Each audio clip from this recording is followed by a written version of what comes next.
اور الوہیت کا لیا کہ وہ اللہ تعالیٰ کو ایک مانے گا، اللہ کی توحید پر ایمان لائے گا اور اس کے ساتھ کسی کو شریک نہیں ٹھہرائے گا۔ اسے میثاق الست بھی کہتے ہیں۔ حضرت عبداللہ بن عباس رضی اللہ تعالی عنہ سے مروی ہے اور امام احمد بن حنبل نے بھی اپنی مسند میں روایت کیا ہے کہ حضور علیہ الصلاۃ والسلام نے فرمایا کہ یہ میثاق مقام عرفات میں لیا گیا۔ اس وقت آدم علیہ السلام کی پشت مبارک سے تمام انسانوں کو جو قیامت تک ان کی نسل سے اس دنیا میں پیدا ہونے والے تھے، روحوں کی شکل میں ان کے سامنے متشکل کر دیا گیا۔ نبی پاک صلی اللہ علیہ وآلہ وسلم کا ارشاد ہے، اللہ تعالیٰ نے حضرت آدم علیہ السلام کی پشت میں موجود انبیاء سے مقام عرفہ پر میثاق لیا، پس آپ کی پشت سے تمام ذریت کو نکالا جسے اس نے پیدا کیا تھا، پھر انہیں اپنے سامنے سورج کی شعاؤں میں نظر آنے والے ذرات کی شکل میں بکھیر دیا، پھر ان کے ساتھ براہ راست کلام فرمایا اور فرمایا الست بربکم، کیا میں تمہارا رب نہیں ہوں؟ سب نے سر تسلیم خم کیا اور جواب دیا بلا، ہاں باری تعالیٰ تو ہی ہمارا رب ہے۔ جب سب نے اللہ تبارک و تعالیٰ کی الوہیت، وحدانیت اور ربوبیت کا اقرار کر لیا تو آگے قرآن مجید فرماتا ہے شہدنا ان تقولوا یوم القیامہ انا کنا عن ھذا غافلین، ہم گواہی دیتے ہیں تاکہ قیامت کے دن یہ نہ کہو کہ ہم اس عہد سے بے خبر تھے۔ دوسرا میثاق اللہ تبارک و تعالی نے تمام انبیاء اور رسولوں کی ارواح سے لیا۔ یہ میثاق نبوت تھا جو اس امر کا اعلان تھا کہ تمہیں نبوت عطا کی جائے گی اور اپنی رسالت کا فریضہ ادا کرنے کے لیے تم اپنے اپنے وقت پر مبعوث کیے جاؤ گے، اور تمہارے یہ فرائض نبوت و رسالت فروغ دین کے لیے ہوں گے۔ جس طرح کسی شخص کو ایک عہدے پر فائز کیا جاتا ہے تو اس اپوائنٹمنٹ سے پہلے ڈیکلیریشن کے طور پر رسم حلف برداری، جسے اوتھ ٹیکنگ کہا جاتا ہے، کی جاتی ہے۔ اسی طرح انبیاء کرام علیہم السلام کی حلف برداری کی یہ اسپریچول سیریمنی ایک روحانی تقریب تھی۔ اللہ رب العزت کا جن جن کو نبوت و رسالت کے اعزاز سے بہرہ یاب کرنے کا ارادہ اور امر ہو گیا تھا، ان انبیاء کی ارواح کو جمع کیا اور ان سے جو عہد و میثاق لیا وہ بشکل حلف نبوت تھا کہ تمہیں نبوت و رسالت سے سرفراز کروں گا اور تم نے اپنی نبوت و رسالت کے یہ فرائض ادا کرنے ہیں۔ اس میثاق کا ذکر سورہ احزاب میں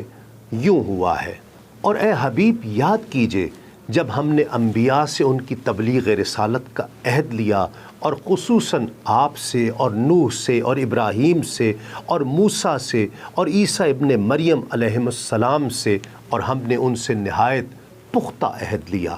تاکہ اللہ سچوں سے ان کے سچ کے بارے میں دریافت فرمائے، اور اس نے کافروں کے لیے دردناک عذاب تیار کر رکھا ہے۔ تیسرا میثاق جو اللہ تبارک و تعالی نے تمام انبیاء کرام علیہم السلام سے اور سب رسولوں سے لیا کہ تم نبوت و رسالت محمدی صلی اللہ علیہ وآلہ وسلم کی اتباع میں اپنے سر نبوت و رسالت محمدی صلی اللہ علیہ وآلہ وسلم کے سامنے خم کر دو۔ یہ عہد تعظیم و اتباع رسالت محمدی صلی اللہ علیہ وآلہ وسلم،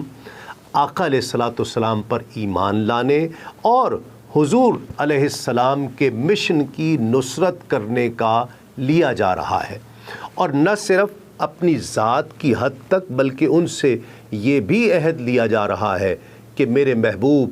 آخر الزمان صلی اللہ علیہ وآلہ وسلم کی آمد کا ذکر تم اپنے اپنے زمانے میں اپنی اپنی امت کے سامنے کرتے جاؤ گے۔